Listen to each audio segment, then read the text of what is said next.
7:32 on News Talk 1079. Julie, I wanted to dress up scary this morning for Halloween, and I knew that Superintendent Woolstenhulme and Trustee Jenkins were coming in, but I didn't know how to dress up like a failed levy. So I didn't know exactly what to do in that That would case. be the worst jump scare you could have given them. Yes, absolutely. Lots of tears. Gentlemen, welcome. It's good to have you in studio. We just want to spend a few minutes. You guys reached out to us, and there is a levy coming up, a little over $11 million. So, yes. Superintendent, we'll let you take it away. Thank you. Yeah, so, there's a lot of noise around this particular election, and so we're a little concerned that people don't know that we are going out with a renewal for our supplemental levy. It's a renewal from the same levy we've had for the past 6 years now. And so we think about in terms of $5.8 million per year, because that's how we budget and that's how we collect it. But overall, we're right at just over $11 million for 2 years. Great. The idea is what it will be used for. Do you have plans? So that's one thing that I think has changed over the past, I think it's been about 4 years that we've had to do this differently. So I've been in our school district for over 20 years now, and so that means we've done this at least 10 times in my time at the school district. And in the old days, which is prior to 4 years ago, we would just say, the money comes in and then we decide the best place to use that. But we now have to disclose on the ballot exactly how that money is going to be spent. And so we sent flyers home with our kids. We put this out on our website, but it lists every item that we use that money for. But just like our normal budget, where 90% of our budget goes to pay salaries and benefits, that's really what happens with the supplemental levy too. So it really goes to pay for things that either we don't get enough funding for the state, or in some cases we don't get any funding from the state, and it's an important program to us. Well, let's talk about that for just a moment, because this is all quite complicated to the average person. We know that the legislature, the past couple of years, they did pass a law that means more money going out to individual school districts. How does that work into this picture? Yeah, and so I appreciate that, because we have seen an increase in funding to school districts over the past few years. But I would say almost every dollar of that has to go to a very specific purpose. So it hasn't just been, hey, here's money, you figure out the best way to spend it. So we haven't seen an increase, for example, to teacher salaries, which is fantastic. But that increase has really come for our new teachers that are just starting. They haven't done hardly anything for our veteran teachers. And so we use a lot of money from the supplemental levy to enhance the pay for our most experienced and our best educated teachers. Other things that we will be seeing, haven't seen it yet, but we're going to see a pretty good influx of money from the state to help with our facilities. But this supplemental levy doesn't help with our facilities. We have a separate levy for that. So this one really does go to our everyday ongoing expenses and try to provide the best opportunities for our kids. Okay. All right.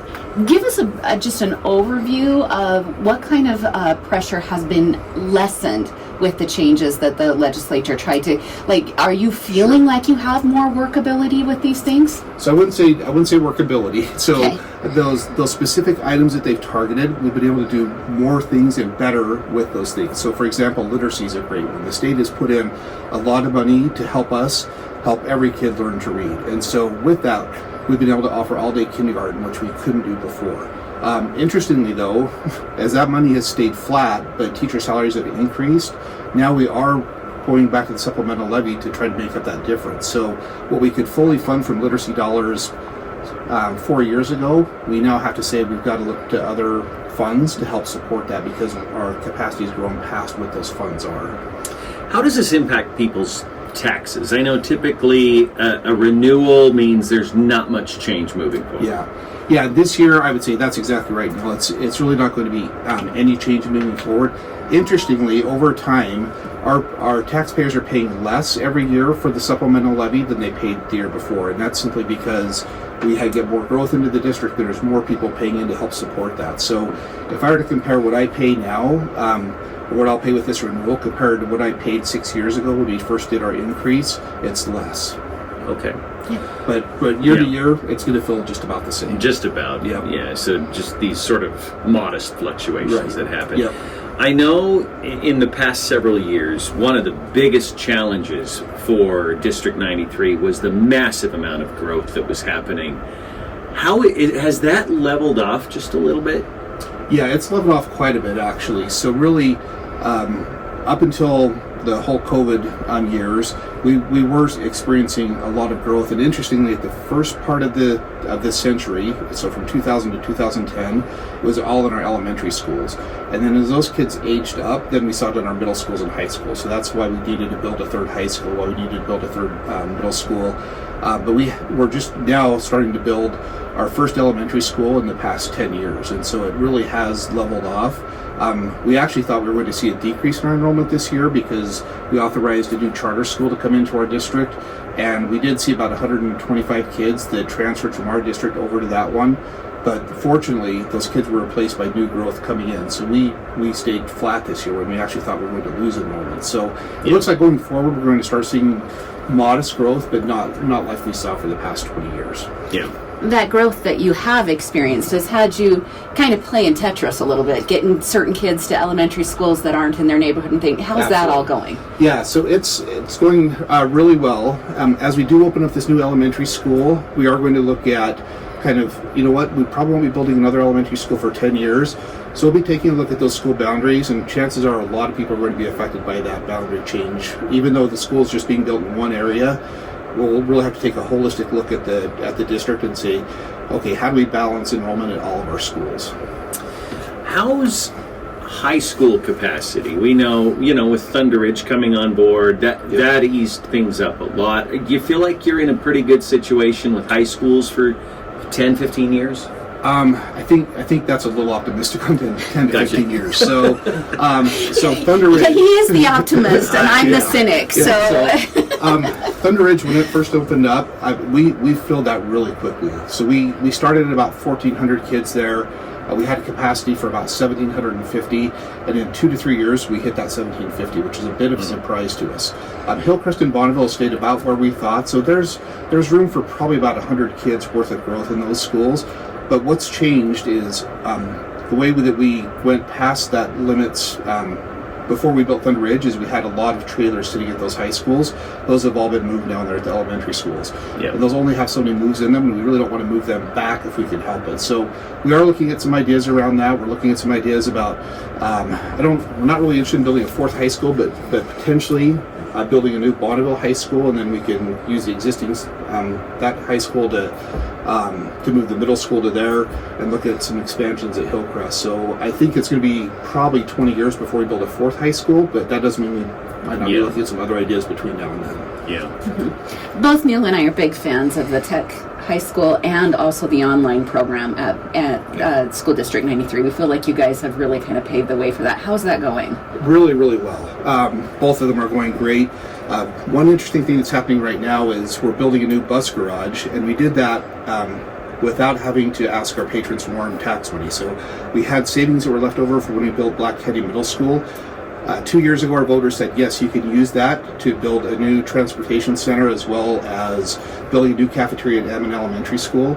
And so that's going to come online here in December. And when that happens, just like we do with everything else, we're going to be looking at that existing building, which is adjacent to the Technical Career High School, and say what programs can you put in there to expand the Technical High School. So we're super excited about that.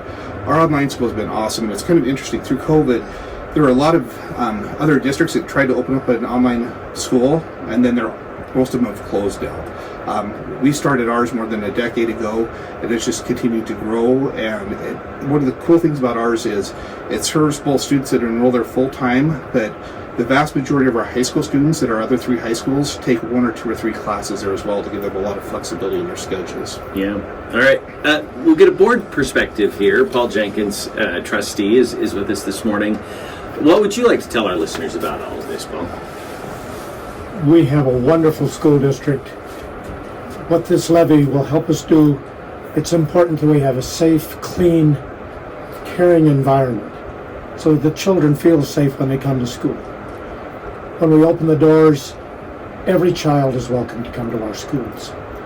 And I think we do a pretty fine job on meeting their needs and making sure that those obligations are cared for. Some of the things that this levy will do, this is how we pay for our resource officers. We actually pay the county. We don't hire the officers. They're employed as county sheriffs. Okay. So that's one of the components. This also goes towards helping with our athletic programs, so that we pay the athletic out of this, and just this whole variety of things. It's a laundry list. Yeah. But one of the things that I get to do as a school board member is to advocate, and it's really important that we pass these levies. Schools, we don't have a printing press. We have to go out to the public anytime that we have to have funds to literally keep our doors open. We know, and we were talking with the superintendent about this, a couple of years ago, it passed 58%. The dynamics of this are a little bit different, though, because it is a presidential year. Turnout's expected to be high. In fact, I heard the early voting has broken a record already this year. So are you a little concerned about it? Neither one of you can answer that question. I'm not really concerned about it. Typically in high election years, we do a little better. Yeah, okay. I don't know. That's good. Yeah. I'm confident in our community. They've shown a tremendous amount of support to us as we've had to build schools, a tremendous amount of support for this levy in the past, so I'm confident with that. I will say that if we lost that, that's a $5.8 million per year cut we would have to make to our budget. That would be extremely difficult. And right now we're already running a bit of a deficit, but fortunately we have a savings account that we're spending out of that savings account. We had a good conversation with our board earlier this year to say, maybe we need to look at an increase to our levy. And our board said, before we ask our taxpayers to do that, let's spend down the extra we have in our savings account, so we're not asking them to pay a dime more than we need them to right now. And I really appreciate that leadership from our school board. Okay, Superintendent Scott Woolstenhulme, board chair, I'm assuming. Paul Jenkins joining us this morning.